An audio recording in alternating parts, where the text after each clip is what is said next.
Hello everyone, welcome to my channel. I am Neha Narang. तो आइए आज की क्लास स्टार्ट करते हैं। आज हम हिंदुस्तानी म्यूज़िक वोकल 12th क्लास का जो कि सैम्पल पेपर है 2020-21 का, इसको आज हम सोल्व करेंगे। कम्प्लीटली पेपर देखेंगे कि आपका जो पेपर का पैटर्न है वो किस तरीके से आएगा। ठीक है, तो जैसा कि जो एग्ज़ाम है वो 30 मार्क्स का होता है और इसको करने का टाइमिंग भी जो है आपका 2 घंटे का ही रहेगा।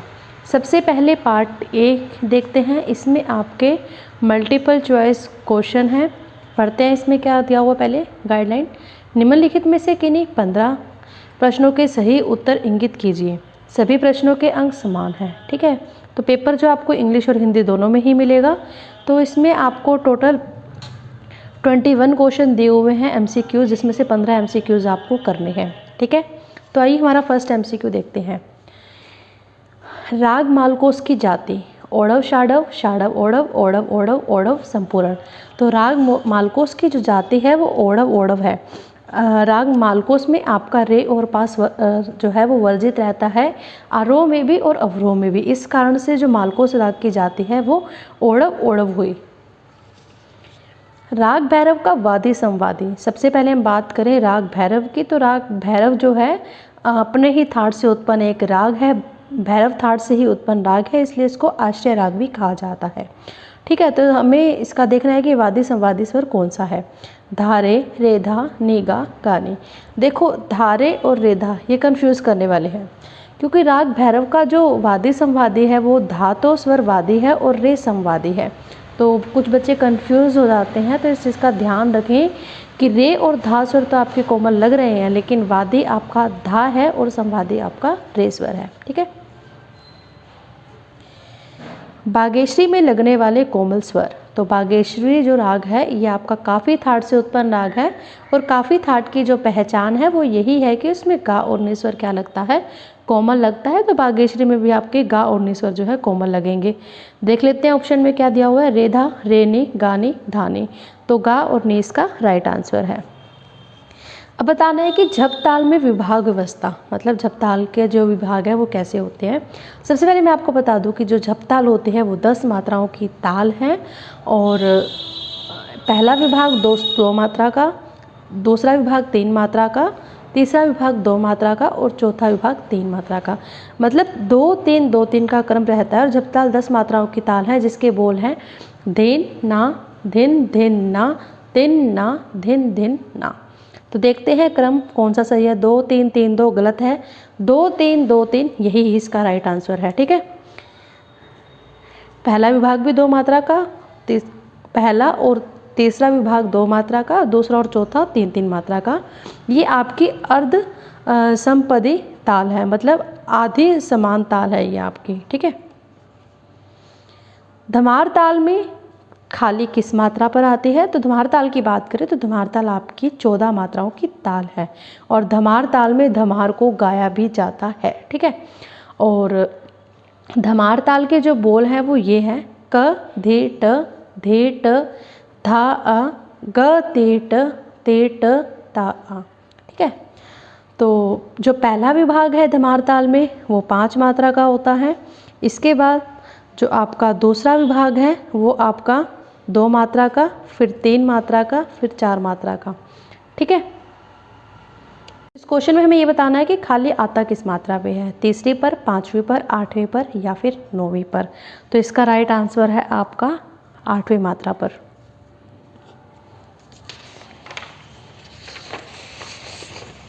नेक्स्ट क्वेश्चन देखते हैं। उस्ताद फयाज खां का घराना दिल्ली, रामपुर, पटियाला या फिर आगरा। तो ये आगरा घराने से संबंध रखते हैं, क्योंकि जो फयाज खां का जन्म है इनका आगरा के निकट सिकंदरा गांव में इनका जो जन्म है हुआ था। ठीक है, तो आगरा के निकट ही रहते थे और इनकी शिक्षा भी जो है वो आगरा घराने में हुई। संगीत परिजात के रचनाकार कौन हैं। पंडित शारंगदेव, पंडित अहोबल, भरत मुनि या फिर पंडित विष्णु नारायण भातखंडे। तो संगीत परिजात ग्रंथ जो है पंडित अहोबल ने लिखा था। नेक्स्ट डेफिनेशन, प्राचीन काल में मानी गई गमक के प्रकारों की संख्या। सबसे पहले हमें ये पता होना चाहिए कि गमक कहते किसे हैं। स्वरों के एक विशेष प्रकार के कंपन को गमक कहा जाता है। ठीक है, प्राचीन काल में कितने गमक माने गए। तो ऑप्शन देखते बार 12, 9, 15 या फिर 20। तो प्राचीन काल में जो गमक की संख्या मानी गई है वो आपकी 15 मानी गई है। और यही अगर हम बात करें कि दक्षिणी संगीत में गमक की संख्या जो मानी गई है वो आपके 10 मानी गई है। ठीक है, आगे है कि संधि प्रकाश जो रागों का गायन समय है वो क्या है। देखो, संधि प्रकाश जो राग होते हैं वो आपके रेधा कोमल स्वर वाले राग होते हैं। ठीक है, रेधा कोमल जैसे कि रागों का जो गायन समय है वो 3 भागों में विभाजित किया गया था। पहला आपका था रेधा कोमल स्वर वाले राग, दूसरा है आपका रेधा शुद्ध स्वर वाले राग और तीसरा है आपका कोमल गानी स्वर वाले राग। ठीक है, तो जो सबसे पहले आपके रेधा कोमल स्वर वाले राग आते हैं, इन रागों को हम संधि प्रकाश राग कहा जाता है क्योंकि संधि प्रकाश समय में गाए जाते हैं। और जो संधि प्रकाश का समय होता है सुबह के 4 बजे से 7 बजे तक होता है और शाम के भी 4 से 7 बजे तक होता है। ठीक है, तो इसका राइट आंसर 4 से 7 बजे तक का है। तो इसमें राइट ऑप्शन देखते हैं, हमारा थर्ड है ये। आगे है कि पंडित कृष्णराव शंकर पंडित का हमें जन्म वर्ष बताना है, 1892, 1894, 1896 या फिर 1900। तो इसका जो राइट आंसर है वो है, देखो इनका जो जन्म है 26 जुलाई 1893 को इनका जो जन्म है हुआ था। इसमें कहीं भी ऑप्शन में 93 नहीं है, तो सारे ऑप्शन जो इसमें रॉन्ग दिए हुए हैं। आफ्ताबे मौसिकी की उपाधि प्राप्त करने वाले संगीतज्ञ है। आफ्ताबे मौसिकी का जो अर्थ है वो है संगीत का सूर्य। ठीक है, तो इंग्लिश में हम उसको कह सकते हैं सन ऑफ म्यूज़िक।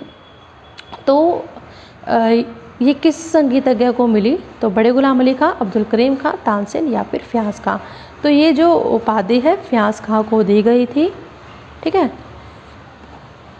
आगे है ग्वालियर घराने के प्रतिनिधि कलाकार, पंडित कृष्णराव शंकर पंडित, फ्याज़ खां, बड़े गुलाम अली खां या फिर दिलीप चंद्र बेदी।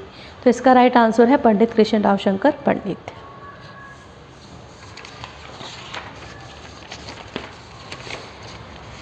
संगीत रत्नाकर का रचना काल 10वीं शताब्दी, 12वीं शताब्दी, 13वीं शताब्दी या फिर 17वीं शताब्दी। तो इसका राइट आंसर है 13वीं शताब्दी।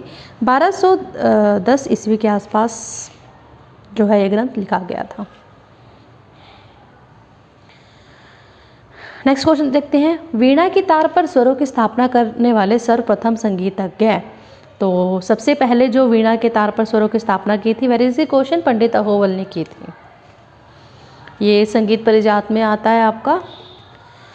कालांतर में लोप्त होने वाला ग्राम कौन सा है, षडज ग्राम, गंधार ग्राम, मध्यम ग्राम या फिर पंचम ग्राम। जो गंधार ग्राम है आपका इसी काल में ही ये लुप्त हो गया था।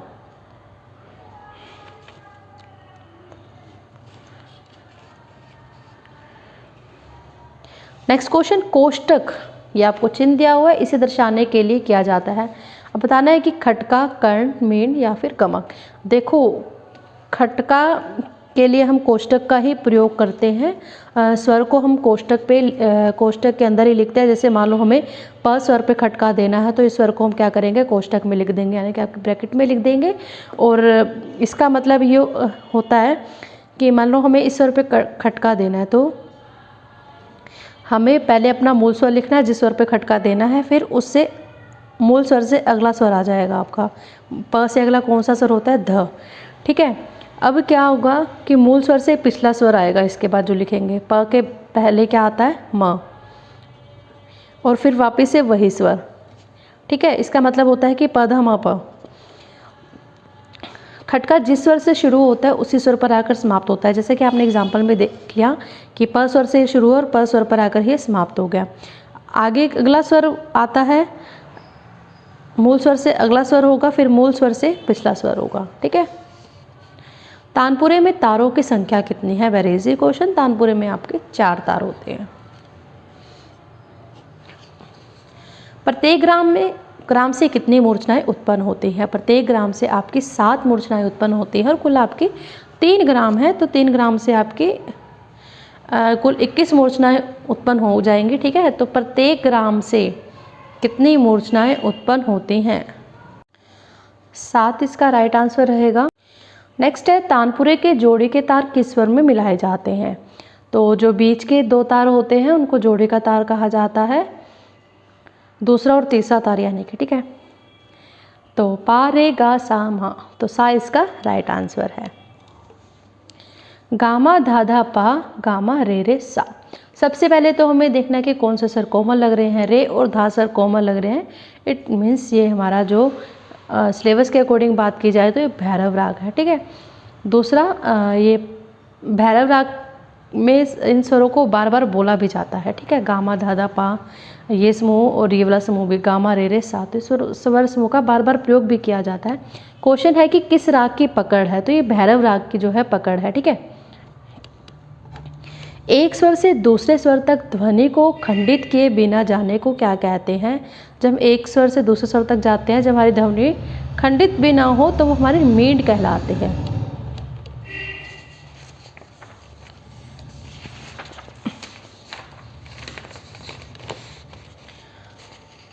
अब फर्स्ट पार्ट हम कर चुके हैं, पार्ट बी में देखते हैं क्या कह रहा है ये आपके। Answer any 3 questions, all questions carry equal marks. तो आपको 3 ही क्वेश्चन और करने हैं। 15 क्वेश्चन आपके वो हो गए और 3 क्वेश्चन मतलब 15 का ये और 15 का आपका ये बी पार्ट हो गया। 30 नंबर का आपका ये पेपर हो गया। तो आपको इनमें से कोई भी 3 क्वेश्चन कर सकते हो। आपको देखते हैं कुल कितने क्वेश्चन दिए हुए हैं, 5 दिए हुए हैं, ठीक है। फर्स्ट क्वेश्चन देखते हैं, निम्नलिखित में से किसी 3 को परिभाषित करना है। डेफिनेशन किसी सिर्फ 3 की ही देनी है। सबसे पहले हम बात करते हैं मूर्छना की। मूर्छना 7 स्वरों का जब हम एक क्रम से आरोह अवरोह करते हैं तो हमारी मूर्छना कहलाती है, ठीक है। अलंकार की बात की जाए तो गायन वादन और नृत्य के सजाने वाले स्वर समूह को अलंकार कहा जाता है। अलंकार को पलटा भी कहा जाता है, ठीक है। नेक्स्ट बात करते हैं हम तान की। राग के स्वरों को जब द्रुत गति में गाया जाता है तो आपका द्रुत गति में आकार में बोलने को क्या कहा जाता है? तान कहा जाता है। तानें आपकी कई प्रकार की होती हैं, जैसे शुद्ध तान, मिश्र तान, ठीक है। नेक्स्ट आपकी डेफिनेशन है ग्राम की। तो 7 स्वरों के समूह को क्या कहा जाता है? ग्राम कहा जाता है। ग्राम आपके 3 प्रकार के होते हैं, षडज ग्राम, मध्यम ग्राम और गंधार ग्राम, ठीक है। आप इसको एक्सप्लेन तो कर ही सकते हैं। नेक्स्ट है आपका पंडित कृष्णराव शंकर पंडित का जीवन परिचय एवं संगीत जगत में उनके योगदान का संक्षेप में वर्णन भी करना है, ठीक है। और नेक्स्ट क्वेश्चन है, संगीत रत्नाकर ग्रंथ का संक्षिप्त वर्णन कीजिए। संगीत रत्नाकर जो ग्रंथ है पंडित शारंगदेव के द्वारा लिखा गया एक ग्रंथ है और इस ग्रंथ को हम सप्त अध्याय के नाम से भी जानते हैं क्योंकि इस ग्रंथ में 7 अध्यायों का वर्णन किया गया है। तो आपको जो क्वेश्चन ईजी लगे आप अटेम्प्ट कर सकते हैं, ठीक है। नेक्स्ट है आपकी धमार ताल की ठा। ठा का मतलब होता है एक गुण, ठीक है। ठा को ठेका भी कहा जाता है। एक गुण, दुगुण व चौगुण लिखना है ताल लिपिबद्ध करके। तो धमार ताल जो है आपकी, मैं पहले भी आपको बता चुकी हूँ, आपकी 14 मात्राओं की ताल है ये, ठीक है। पहले विभाग में आपकी 5 मात्राएं हैं, उसके बाद आपके 2, फिर आपके 3, फिर आपके 4।